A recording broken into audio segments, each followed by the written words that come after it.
له ونشهد أن سيدنا وسندنا وحبيبنا وشفيعنا ومولانا محمدا عبده ورسوله يا رب صل وسلم دائما أبدا على حبيبك خير الخلق كلهم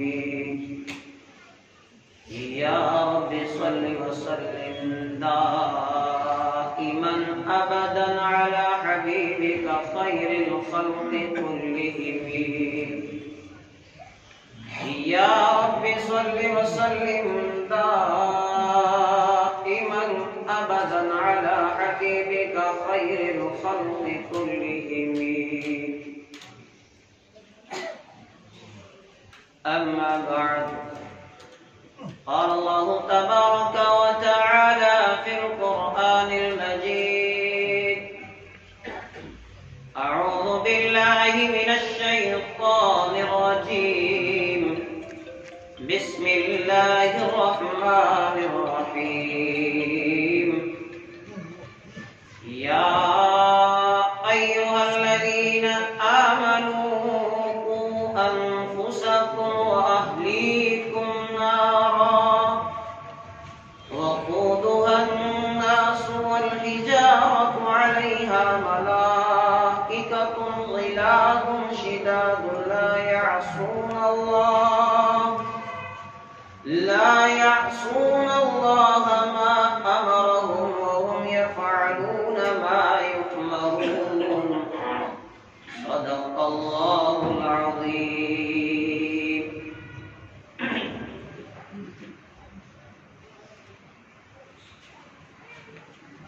برادران اسلام، اللہ تبارک و تعالیٰ نے اپنے فضل و کرم سے آج پھر سے مجھے اور آپ کو اپنے گھر میں آنے کی توفیق عطا فرمائی۔ اللہ رب العالمین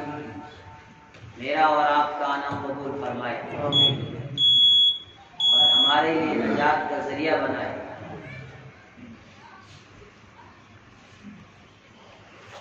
میرے ایمانی بھائیوں، اللہ تبارک و تعالی بار بار اپنے بندوں کو خطاب کر رہا ہے کہ میرے بندوں، اپنے آپ کو جہنم کی آگ سے بچاؤ، اپنے اہل و عیال کو جہنم کی آگ سے بچاؤ، اس لیے کہ جہنم کی آگ وہ کوئی کھیل نہیں ہے، کوئی تماشا نہیں ہے۔ وقودها الناس والحجارہ، جس کا ایندھن پتھر اور انسان ہے۔ علیہا ملائکۃ غلاظ شداد لا یعصون اللہ، اللہ نے اس پر کچھ فرشتوں کو مقرر کیا ہے جو بڑے سخت ہیں، اللہ کی نافرمانی نہیں کرتے۔ جس میں اللہ نے اس کو حکم دیا، اس حکم کو وہ پورا کرتے ہیں۔ اس آگ سے اپنے آپ کو اور اپنے اہل و عیال کو بچاؤ۔ اللہ رب العالمین نے اتنا بڑا کرم ہم پر کیا کہ آگے آنے والے حالات سے پہلے ہی ہمیں باخبر کر دیا کہ آنے والے حالات ایسے ہیں، اور پھر جب محشر کا میدان لگے گا، جنت اور جہنم کے فیصلے ہوں گے۔ اس لیے جگہ جگہ اللہ رب العالمین نے جنت کی نعمتوں کو کھول کھول کے بیان کیا تاکہ میرے بندوں کے اندر نیکی کرنے کی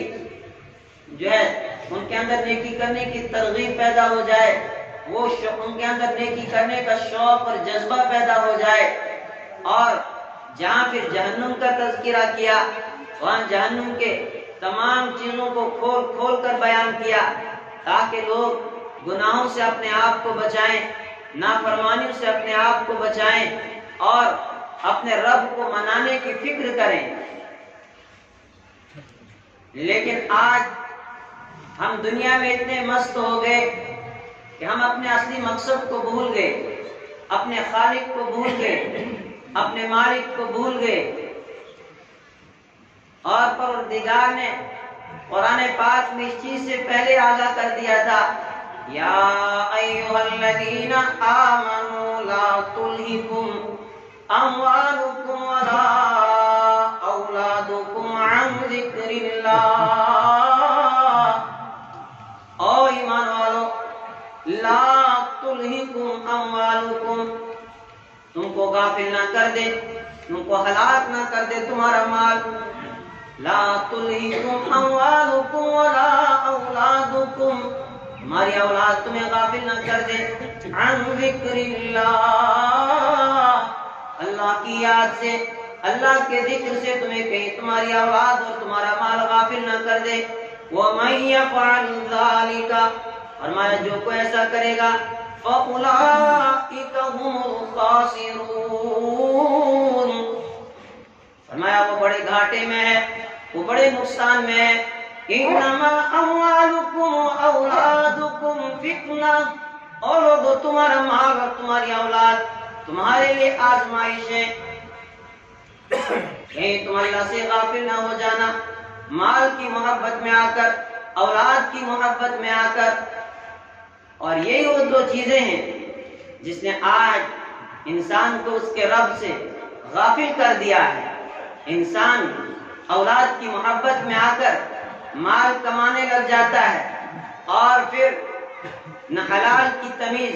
نہ پھر حرام کی تمیز۔ انسان کو جہاں موقع ملتا ہے وہیں لوگوں کا حق دبانے کی کوشش کرتا ہے، اور وہ یہ سوچ رہا ہے کہ میں اپنی اولاد کا مستقبل سنوار رہا ہوں، اپنی اولاد کے لیے مال و دولت اکٹھا کر کے رکھوں گا تاکہ آنے والے وقت میں اس کو کسی طرح کی کوئی پریشانی نہ ہو، آنے والے وقت میں اس کو کسی طرح سے کوئی مشکلات کا سامنا نہ کرنا پڑے،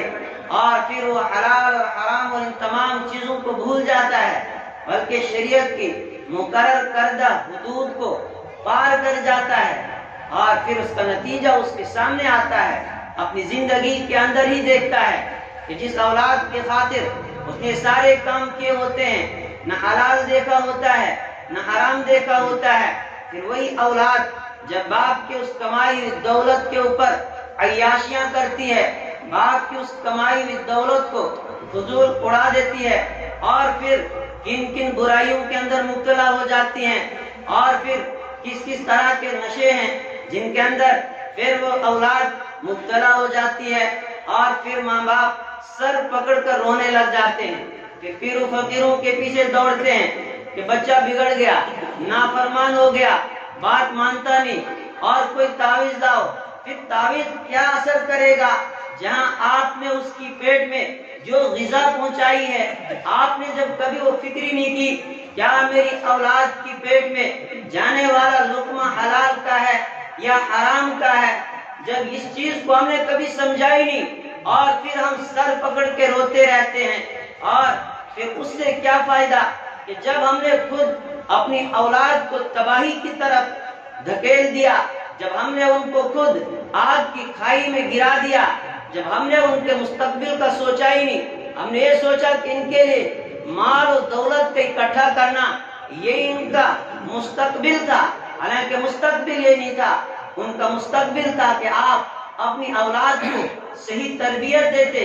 آپ ان کو دینی تعلیم سے آراستہ کرتے۔ میرے اور آپ کے آقا رحمت دو عالم صلی اللہ علیہ وسلم نے فرمایا، ما نحل والد ولدہ، فرمایا کہ جو بھی کوئی والدین ہیں ان کی اولاد کے لیے سب سے بہتر کوئی تحفہ اگر ہے، فرمایا وہ حسن اخلاق ہے، وہ حسن ادب ہے، کہ اچھی تربیت اپنی اولاد کی کرنا، اچھی تعلیم ان کو دینا، دینی تعلیم سے ان کو آراستہ کرنا، ان کو شریعت سکھانا، اچھے اخلاق اور اچھے کردار ان کے بنانا، یہ والدین کی طرف سے اس کی اولاد کے لیے سب سے بڑا تحفہ ہے۔ اس سے بڑا تحفہ اولاد کے لیے کوئی اور ہو ہی نہیں سکتا ہے۔ میرے ایمانی بھائیوں، آج کے معاشرے پر آپ نظر ڈالیے، ہمارے نوجوان کن کن برائیوں کے اندر مبتلا ہے اور دشمنان اسلام کس طرح کی سازش کر رہے ہیں، یہ آج سے نہیں چل رہا ہے، بلکہ یہ دور اول سے یہ کوشش ہوتی رہی کہ مسلمانوں کو ان کے دین سے کس طرح دور رکھا جائے، مسلمانوں کو ان کے قرآن سے کس طرح دور رکھا جائے۔ جب انگریز کو اس ملک سے نکالا گیا اور انہوں نے جو پادری یہاں پر لائے تھے، ان کا مقصد کیا تھا؟ انہوں نے کہا تھا کہ ہندوستان کے مسلمانوں کے گھروں میں پیدا ہونے والا بچہ اگرچہ نام تو وہ مسلمان ہو، لیکن ذہن اور سوچ اور فکر سے وہ یہودی ہونا چاہیے، ذہن اور سوچ اور فکر کے اعتبار سے وہ عیسائی ہونا چاہیے۔ اس طرح کا مشن انہوں نے چلایا اور نوجوانوں کے سامنے اس طرح کی وہ چیزیں پیش کر دی اور اس طرح کی درسگاہیں انہوں نے قائم کر لی، اس طرح کے ادارے بنائے گئے تاکہ لوگ جب اپنے بچوں کو اداروں میں لائیں گے اور یہاں پر ان کے ذہن کی تربیت جو ہے، ان کے ذہنوں کو اس طرح بنایا جائے گا تاکہ آنے والے وقت میں نام تو ان کو مسلمانوں کا سا ہو، لیکن کام ان کے سارے یہودیوں کے ہوں، کام ان کے سارے عیسائیوں کے ہوں۔ اور پھر جب انہوں نے وہ تعلیم گاہیں قائم کی جو ڈکیتی اور بے حیائی اور فحاشی کا اڈا بن کر رہ گئی، جن تعلیم گاہوں سے پھر تربیت پا کر جن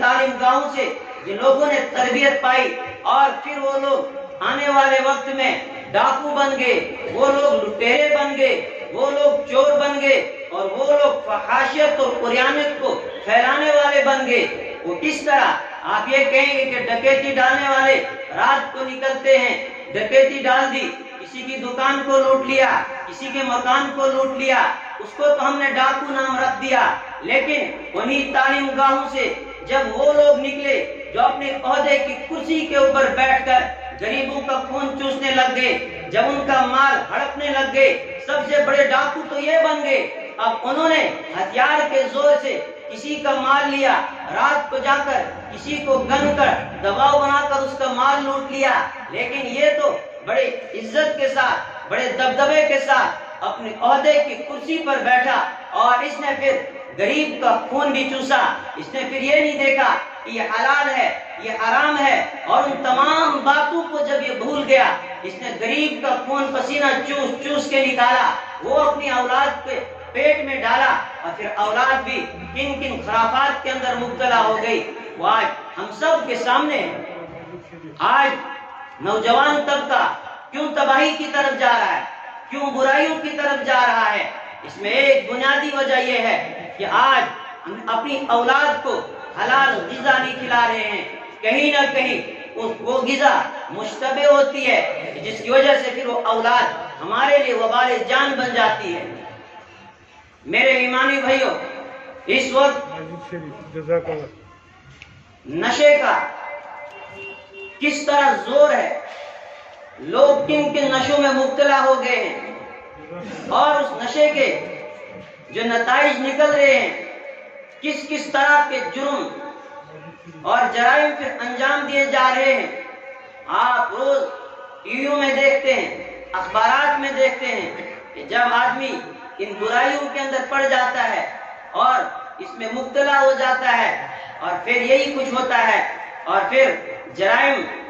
رونما ہونے لگ جاتے ہیں اور پھر طرح طرح کے گناہ انسان کرنے لگ جاتا ہے، کیونکہ انسان اپنے اصلی مقصد کو بھول جاتا ہے۔ مسجد کے تعمیری کام میں آپ حضرات بڑھ چڑھ کر تعاون کریں،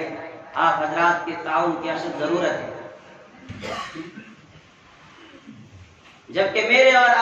آپ کے آقا رحمت دو عالم صلی اللہ علیہ وسلم نے آج سے 1450 سال پہلے یہ اعلان کر دیا تھا کہ ہر نشہ آور چیز حرام ہے۔ اور کیوں حرام قرار دیا گیا تھا؟ اس کے لیے فرمایا تھا الخمر جماع الاثم، یہ جو شراب ہے، یہ جو نشہ آور چیزیں ہیں، جس بھی چیز سے انسان کی عقل معروف ہو جاتی ہے، انسان کی عقل کے اوپر پردہ پڑ جاتا ہے اور میں وہ تمام کی تمام چیزیں حرام ہیں، اس لیے کہ یہ تمام برائیوں کی جڑ ہے۔ جب انسان کی عقل اس کے بس میں نہیں رہتی ہے، جب انسان کا دماغ اس کے قابو سے باہر ہو جاتا ہے، پھر وہ کوئی بھی کام کرے پھر تو انسانیت سے گر چکا ہوتا ہے، انسانیت کی جو حدود تھی اس سے اس نے تجاوز کر لیا ہوتا ہے۔ اور رب کہہ رہا ہے وَلَقَدْ كَرَّمْنَا بَنِي آدَمَ وَحَمَلْنَاهُمْ فِي الْبَرِّ وَالْبَحْرِ وَرَزَقْنَاهُمْ مِنَ الطَّيِّبَاتِ وَفَضَّلْنَاهُمْ عَلَى كَثِيرٍ۔ اللہ کہتے یقیناً ہم نے بنی آدم کو مکرم بنایا، محترم بنایا، ہم نے بنی آدم کو عزت بخشی ہے۔ وَحَمَلْنَاهُمْ، ہم نے اس کو اٹھایا، اس کو اللہ کہہ رہا ہے کہ ہم نے بنی آدم کو فضیلت دی، اس کو احترام اور جو ہے اس کو ہم نے عزت بخشی ہے۔ اور دوسری جگہ فرمایا لَقَدْ خَلَقْنَا الْإِنسَانَ فِي أَحْسَنِ تَقْوِيمٍ، یقیناً ہم نے انسان کو ایک بہترین سانچے میں ڈالا ہے۔ وَجَعَلَكُمْ خُلَفَاءَ الْأَرْضِ، اللہ کہہ رہا ہے میں نے انسان کو زمین کا خلیفہ بنا دیا ہے، زمین میں اپنا نائب بنایا ہے۔ اللہ نے اتنی عزت ہمیں دی اور پھر ہم اپنی اس عزت کو خود کھو دیتے ہیں، ہم پھر اپنی عزت کی کوئی پرواہ نہیں کرتے ہیں۔ جبکہ علامہ ابن خلدون نے اپنی کتاب کے اندر اس کے مقدمے میں یہ لکھا ہے کہ مسلمانوں کا جو عروج تھا اس کی وجہ کیا تھی کہ صدیوں تک مسلمان عروج ہی کی طرف چلے گئے۔ اللہ نے ایمان والوں کو عزت اور وقار اور مقام عطا کیا تھا۔ میں اس کی وجہ کیا؟ اس کی وجہ یہی تھی کہ مسلمان با اخلاق تھے، مسلمان با کردار تھے، ان کے اخلاق اس طرح کے تھے جن کو ان کے اخلاق میں عروج عطا کیا تھا۔ اور باقی دوسری قوموں کے زوال کا سبب انہوں نے لکھا، دوسری قوموں کے زوال کا سبب ان کی بد اخلاقی تھی، ان کی بد کرداری تھی، ان کے اندر طرح طرح کی برائیاں تھی، جس کی وجہ سے وہ لوگ جو ہیں پست ہو گئے اور وہ لوگ زوال کا شکار ہو گئے۔ لیکن جب وہ ساری برائیاں، جب وہ ساری بیماریاں مسلمانوں میں آ گئی اور پھر دوبارہ سے مسلمان عروج سے زوال کی طرف آ گیا، اور ایسا زوال آیا، ایسا زوال آیا کہ آج پورے عالم اسلام پر آپ نظر ڈالیے، پوری دنیا میں آپ نظر ڈالیے کہ کوئی ایسی جگہ آپ کو نہیں ملے گی جہاں کا مسلمان اپنی شان و شوکت کے ساتھ، اپنے دبدبے کے ساتھ جی رہا ہو، بلکہ ہر جگہ غلام بنا ہوا ہے، ہر جگہ دبا اور کچلا ہوا ہے، ذلت اس کے اوپر سوار ہے۔ اس کا بنیادی سبب کیا ہے؟ سبب یہی ہے کہ وہ ساری کی ساری برائیاں ہمارے اندر آ گئی، جو برائیاں جن کی وجہ سے قوم زوال کی طرف چلی جاتی ہے، جن کی وجہ سے قوم پستی میں چلی جاتی ہے، وہ ساری برائیاں آج ہمارے سامنے ہیں اور ہم رو رہے ہیں، پٹ رہے ہیں، گڑ گڑا رہے ہیں، سنی نہیں جا رہی ہے۔ ایسے اللہ رب العالمین سنتا نہیں ہے۔ جب انسان اپنی ساری حدوں کو پار کر جاتا ہے، اللہ تبارک و تعالیٰ نے قرآن کریم میں صاف صاف اعلان کر دیا تھا انما الخمر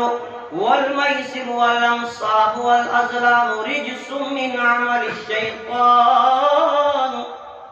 فاجتنبوه لعلکم تفلحون۔ او ایمان والو، بے شک شراب اور جوا اور جوئے کے تیر، فرمائے سب کے سب شیطانی کام ہے، من عمل الشیطان فاجتنبوه لعلکم تفلحون، لہذا تم اس سے بچو، دور رہو اس سے تاکہ تم کامیاب ہو جاؤ۔ انما يريد الشيطان ان يوقع بينكم العداوة والبغضاء في الخمر والميسر ويصدكم عن ذكر الله، بے شک شیطان چاہتا ہے ان يوقع بينكم العداوة، تمہارے بیچ میں دشمنی ڈال دے، تمہارے بیچ میں بغض اور حسد ڈال دے۔ وہ یہی چاہتا ہے، کس کے ذریعے سے؟ فرمایا شراب کے ذریعے سے، جوئے کے ذریعے سے وہ تمہارے درمیان جو ہے جھگڑے ڈالنا چاہتا ہے، تمہیں وہ آپس میں لڑانا چاہتا ہے اور وہ تم کو غافل کرنا چاہتا ہے۔ عن ذکر اللہ، اللہ کے ذکر سے، اللہ کی یاد سے وہ غافل کرنا چاہتا ہے۔ وَإِقَامِ الصَّلَاةِ، وہ تم کو نماز سے غافل کرنا چاہتا ہے، وہ تم کو اللہ سے دور کرنا چاہتا ہے، اور وہ ان چیزوں میں تمہیں مبتلا کر دے گا، اور پھر تم اپنے آپ کو بھول جاؤ گے، پھر تم اپنے وقار کو بھول جاؤ گے، اور پھر انسان جانور سے بھی بدتر ہو جاتا ہے۔ جب انسان کو اس کی عقل ساتھ نہ دے، جب اس کی عقل کام نہ کرے، اور اسلام کی خوبی یہی تھی، اسلام نے اپنے ماننے والوں کو کچھ بنیادی اصول دیے تھے جینے کے لیے، ایک لاہے عمل دیا تھا کہ اس کے مطابق تم اپنی زندگی گزارو، اگر اس اصول پر تم نے زندگی گزاری، کامیابی تمہارے قدموں کو چومے گی اور تم عروج کی طرف جاؤ گے، تمہارے اوپر کبھی زوال آ نہیں سکتا ہے، ساری دنیا کی طاقتیں تمہارے قدموں میں آ کر گر جائیں گی۔ اور تاریخ نے ایسا ثابت کر دیا، جب ایمان والوں میں وہ خوبیاں آئی، جب ایمان والوں کے وہ اخلاق بنے، جب ایمان والوں کے وہ کردار بنے، اپنے وقت کی سپر پاور طاقتیں، روم اور ایران، کیسر و کسرا جیسی طاقتیں کس طرح ایمان والوں کے قدموں میں گر گئی تھی، کس طرح ایمان والوں نے ان کو فتح کیا، وہ سارے کے سارے خزانے جو کیسر و کسرا کے پاس ہوا کرتے تھے، وہ کپڑا جو کیسر و کسرا کے تاج میں لگا کرتا تھا، کہ ایمان والے اس کپڑے سے اپنا ناک صاف کیا کرتے تھے۔ یہ عروج کیسے ملا تھا؟ یہ عروج جب ایمان والوں نے اپنے ایمان کی حفاظت کی، جب ایمان والوں نے اپنی شریعت کو مضبوطی کے ساتھ تھاما، جب ایمان والوں نے قرآن کے ساتھ اپنے رشتے کو مضبوط کر دیا تھا، کچھ بنیادی چیزیں بتائی تھی، اللہ نے ایمان والوں کو کچھ چیزوں کی حفاظت کا حکم دیا۔ پہلی چیز تھی کہ اپنے عقائد کی حفاظت کرو، جو تمہارے پاس شریعت کی روشنی میں تمہارے سامنے ہے، اپنی شریعت کے اوپر، اپنے دین کے اوپر قائم رہو تاکہ تمہارے عقائد محفوظ رہیں۔ اور پھر دوسری چیز فرمایا، اپنے نفس کی حفاظت کرو، اپنی جان کی حفاظت کرو، اور ان تمام چیزوں کو شریعت نے حرام کر دیا کہ جن چیزوں سے انسان کو، اس کی جان کو یا اس کی روح کو کوئی نقصان پہنچے، اس لیے ان تمام چیزوں کو شریعت نے انسان کے لیے حرام قرار دیا ہے۔ اور یہ تمام نشہ اور چیزیں جس سے انسان کی روح بھی ختم ہو جاتی ہے، جس سے انسان کو جسم کے اندر بھی جو بیماریاں لگ جاتی ہیں اور دوسرے نقصانات ہیں، تو شریعت نے ہمیں یہ حکم دیا تھا کہ تم اپنی جان کی بھی حفاظت کرو، اور پھر اپنی عقل کی بھی حفاظت کرنے کا شریعت نے ہمیں حکم دیا۔ یہ عقل، یہ اللہ تبارک و تعالیٰ کی طرف سے ایک خدا داد عطیہ ہے، یہ اللہ کی طرف سے قیمتی جوہر ہے، اس جوہر کی حفاظت کرنا۔ جب آدمی نشے میں لگ جاتا ہے، اور پھر جس انسان کو اللہ نے اتنی عزت بخشی ہے کہ جب وہ اپنی عقل کو کھو دیتا ہے، پھر اس کو ماں کی تمیز نہیں رہتی ہے، پھر اس کو بہن کی تمیز نہیں رہتی ہے، اور پھر وہ کن کن گندی نالیوں کے اندر گرا پڑا رہتا ہے، کہ جانوروں کی بھی وہ حالت نہیں ہوتی ہے جو حالت اس انسان کی ہوتی ہے، جس کو اللہ نے اشرف المخلوقات بنایا تھا، جس کو اللہ نے معظم اور مکرم بنایا تھا۔ پھر یہ انسان تمام چیزوں کو بھول جاتا ہے۔ اسی طرح شریعت نے ہمیں حکم دیا کہ اپنے مال کی حفاظت کرو، یہ مال بھی تمہاری زندگی کی بقا کا، تمہاری حیات کی بقا کا ایک ذریعہ ہے، اسے بھی جو ہے بچاؤ، اس کی بھی تم حفاظت کرو۔ اور جب انسان اس نشے میں لگ جاتا ہے اور پھر انسان اس میں بھی اپنا مال اڑا دیتا ہے، اور یہ پوری سازش کے تحت یہ سارا کام چل رہا ہے۔ اور امام غزالی رحمت اللہ علیہ نے ایک اور چیز اس میں لکھی ہے، ہمارے انسان کے لیے اپنی عزت کی حفاظت کرنا بھی ضروری اور لازم ہے، کہ جس طرح باقی چیزوں کی حفاظت ضروری ہے، اسی طرح انسان کو اگر اللہ نے مقام عطا کیا ہے، اگر عزت عطا کی ہے، تو پھر اس عزت کی حفاظت، اس ناموس کی حفاظت بھی انسان کی خود اپنی ذمہ داری ہے۔ میرے ایمانی بھائیوں، کیا دنیا نہیں جانتی کہ شراب سے کیا نقصان ہے، سگریٹ سے کیا نقصان ہے، باقی چیزوں سے کیا نقصان ہے؟ اور حکومت کی جو پالیسیاں ہیں، اگر حکومت خود چاہتی کہ ان تمام چیزوں کو بند کر دے، کہ جن چیزوں کی وجہ سے ہمارے ملک میں یہ بیماریاں پھیلتی ہیں، تو آسانی کے ساتھ وہ کر سکتے تھے، لیکن وہ نہیں کریں گے. کیوں نہیں کریں گے؟ اس لیے کہ اس کے ساتھ ان کا مفاد جڑا ہوا ہے. اس لیے کہ سیاسی لوگوں کی محفلیں اگر سجتی ہیں تو شراب کی ذریعے سے سجتی ہیں، طرح طرح کی نشاور چیزوں کے ذریعے سے سجتی ہیں، اور اس کے علاوہ پھر حکومت کو اس کا ایک بڑا حصہ ٹیکس کی صورت میں ملتا ہے. حکومت کبھی نہیں چاہے گی. حکومت اتنا لکھ دینا اپنے لیے کافی سمجھتی ہے کہ انہوں نے لکھ دیا سگریٹ کے اوپر کہ بھائی اس سے یہ ہو سکتا ہے، یہ نقصان ہو سکتا ہے. نشاور چیزوں پر لکھ دیا کہ اس سے یہ نقصان ہو سکتا ہے. انہوں نے سوچ لیا کہ بس ہماری ذمہ داری پوری ہو گئی. لیکن اللہ نے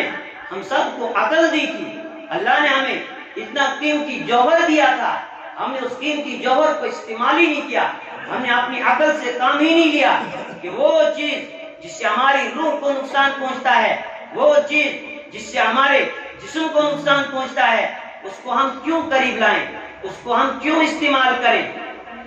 میرے ایمانی بھائیوں، آج کے معاشرے میں نوجوان لڑکے ہوں یا لڑکیاں ہوں، نشے کی طرف بس ایسے لگ رہا ہے کہ سیلاب کے اندر بہتے ہوئے تنکوں کی طرح جا رہے ہیں، اور ماں باپ رو رہے ہیں، پٹ رہے ہیں. اور جب ماں باپ نے اپنی اولاد کی تربیت کی نہیں ہے اور آج اس کا نتیجہ وہ دیکھ رہے ہیں، وہ سزا دنیا کے اندر ہی بھگت رہے ہیں کہ ہماری نوجوان نسل کس طرف جا رہی ہے. لیکن ضرورت اس چیز کی ہے کہ اس نوجوان نسل کو اس تباہی سے کس طرح بچایا جائے، اس عذاب سے کس طرح ان کو نکالا جائے. میرے ایمانی بھائیوں، آج ایک سازش کے تحت یہ کام کیا جا رہا ہے کہ مسلمان نوجوانوں کو تباہی کی طرف لگا دو تاکہ اپنا اصلی مقصد بھول جائیں. ان کو دنیا کا کوئی ہوش نہ رہے، ان کے اپنا مقصد بھول جائیں. ان کو ان کے رب نے اس دنیا میں کس لیے بھیجا تھا، یہ اپنا وہ مقصد بھول جائیں گے. یہ جو نشہ جگہ جگہ بک رہا ہے، کیا یہ ایسے ہی بک رہا ہے؟ یہ ایسے ہی نہیں بک رہا ہے، بلکہ اس کے پیچھے حکومت کا پورا ہاتھ ہوتا ہے جو باضابطہ ایجنسیوں کے ذریعے سے یہ کام کرواتا ہے. میرے ایمانی بھائیوں، اگر کوئی ان ایجنسیوں کا ایجنٹ بنتا ہے، اگر کوئی آدمی نشاور چیزیں بیچتا ہے، کوئی وہ نشاور چیزوں کو لاتا ہے، کسی آدمی کو اس کے اندر دھکیلتا ہے، رحمت دو عالم صلی اللہ علیہ وسلم نے فرمایا ایسے انسان پر لعنت ہے جو کوئی نشاور چیز استعمال کرتا ہے، یا کوئی نشاور چیز وہ بیچتا ہے، یا نشاور چیز خریدتا ہے، یا کسی ایسی ایجنسی کا وہ ایجنٹ بنتا ہے جو یہ کام کر رہے ہیں تاکہ جس کے ذریعے سے ایمان والوں کے ایمان کو ان سے چھینا جائے، ایمان والوں کے ایمان کو ان سے سلب کیا جائے. یہ ایسے نہیں میں کہہ رہا ہوں. آپ پنجاب کی تاریخ اٹھا کر دیکھیے کہ جس وقت پنجابی لوگ کھڑے ہو گئے تھے اور پھر حکومت نے کس طرح شرابیں وہاں پر عام کر دی، کس طرح نشہ اور چیزوں کو لوگوں کے درمیان عام کر دیا. ایک ایجنسی آ کر شراب اور نشہ اور چیزیں لوگوں میں تقسیم کرتی ہیں، اور پھر جو اس کو آگے جتنا چلائے، جتنے لوگوں کو اس میں وہ جوڑے، اس کو اتنا انعام ملتا ہے. اور دوسری پارٹی دکھاوے کے لیے کھڑی ہو جاتی ہے کہ آج فلاں جگہ نشاور چیزیں پکڑی گئی ہے، اور وہ دکھاوے کے لیے، اور پھر اس کو اتنا ہائی لائٹ کیا جاتا ہے تاکہ لوگ بیوقوف بن جائیں کہ حکومت کام کر رہی ہے، ایجنسیاں کام کر رہی ہیں، اور وہ نشاور چیزوں پر گرفت کر رہی ہے. اگر حکومت چاہتی، جس کو کتابوں کے اندر لکھا گیا ہے کہ ایجنسیوں کی آنکھیں پولیس کی آنکھیں کوے کی آنکھ کی طرح ہے، اور جو ہے وہ اگر دیکھنا چاہے تو کیا اس وقت کی ایجنسی یہ نہیں جانتی ہے کہ اس بٹھنڈی کے اندر یا کہیں پر بھی کون کون سی جگہ ڈرگس بیچا جاتا ہے، کون کون سی جگہ نشاور چیزیں بیچی جاتی ہیں. آج تک ان لوگوں کو کیوں نہیں پکڑا گیا؟ اگر وہ چاہتے کہ نوجوان اس نشے میں نہ پڑے، نوجوانوں کو اس بیماری سے بچایا جائے، وہ تو کر سکتے تھے، لیکن وہ کبھی نہیں کریں گے. کیوں نہیں کریں گے؟ اس لیے کہ یہ دجالانہ نظام چل رہا ہے اور اس کے پیچھے دجالی طاقتیں کام کر رہی ہیں، یہودی کام کر رہے ہیں. اگر آپ نے اپنے بچوں کے مستقبل کو بچانا ہے، اپنے بچوں کی زندگی کو بچانا ہے، اس کے لیے آپ کو خود کھڑا ہونا پڑے گا. آپ نے معاشرے سے ان ناسوروں کو نکالنا ہوگا. آپ نے ہمت کرنی ہے، اپنے بچوں کی پرورش تربیت کی فکر کرے کہ ہمارے جو نوجوان نسل، ہماری جو بہنیں تباہی کی طرف جا رہے ہیں. وقت ہو گیا، ورنہ ایک اور فتنہ ان نوجوانوں کے اندر آ چکا ہے جنس کی تبدیلی کا، یہ بھی ایک سازش کے تحت کیا جا رہا ہے۔ 10 سے 18 سال تک کے بچوں کو ورگلایا جاتا ہے، ان کو پیسے دیے جا رہے ہیں اور لڑکوں سے لڑکیوں میں ان کو تبدیل کیا جا رہا ہے۔ یہ ایک سازش ہے کہ مسلمانوں کی نسل کو ختم کیا جائے۔ یہ کہیں اور کی بات نہیں، جموں میں ہو رہا ہے اور کئی بچوں کی جنس تبدیل کر دی گئی ہے۔ میرے ایمانی بھائیوں، اگر اب بھی نہ آپ جاگے، اگر اب بھی اپنے ضمیر کو آپ نے نہیں جوڑا، یاد رکھنا یہ اولادیں مرتد ہو گئی ہوں گی اور آپ مسجد میں آ کے سجدے کرتے رہیں گے، تہجد پڑھتے رہیں گے، لیکن اولادیں مرتد ہوتی جائیں گی اور کل قیامت کے دن اللہ کی عدالت میں کھڑا کیا جائے گا کہ تم کہاں سوئے تھے، تم مال کمانے میں لگ گئے، تم دولت کمانے میں لگ گئے اور تم نے اپنی اولاد کی فکر نہیں کی، تمہاری اولادیں مرتد ہو گئی تھی۔ اگر کوئی آدمی اپنی جنس تبدیل کرتا ہے وہ تو ایمان پر ہے ہی، وہ تو کافر ہو گیا، اس کی توبہ قبول نہیں، وہ تو کفر پر مرے گا، اس لیے کہ وہ اللہ کی تخلیق پر راضی نہیں تھا۔ اللہ نے جس جنس پہ اس کو پیدا کیا اس پر وہ راضی نہیں رہا، اس نے کہا کہ نہیں، میں اللہ کی اس تخلیق پر راضی نہیں، میں خود اپنی جنس تبدیل کرا دیتا ہوں۔ میرے پاس آئے پرسوں 2 بندے، کہا کہ ہمارا بھائی ہے، وہ ماننے کے لیے تیار نہیں، گھر میں آتا لڑکا بن کر، جب گھر سے نکلتا ہے گاڑی میں کپڑے رکھے ہوتے ہیں اور لڑکیوں والے کپڑے پہن کر لڑکی بن جاتا ہے، کہ بس اس کو پیسے دیے گئے ہیں، اب اس کا آپریشن ہونے والا وہ اپنی جنس تبدیل کرنے لگا ہے۔ اور ان کے پاس ایک لسٹ فہرست بنی ہوئی تھی کہ کئی لوگ ہیں کہ جنہوں نے ابھی تک اپنی جنس تبدیل کروا دی ہے۔ میرے ایمانی بھائیوں، ان نوجوانوں کا سوچو، ان نوجوانوں کو اس سے نکالو، اس بیماری سے۔ اللہ تبارک و تعالیٰ مجھے بھی اور آپ کو بھی عمل کی توفیق عطا فرمائے۔ 1-2 منٹ زیادہ ہوں گے، اس کے لیے میں آپ سے معذرت چاہتا ہوں۔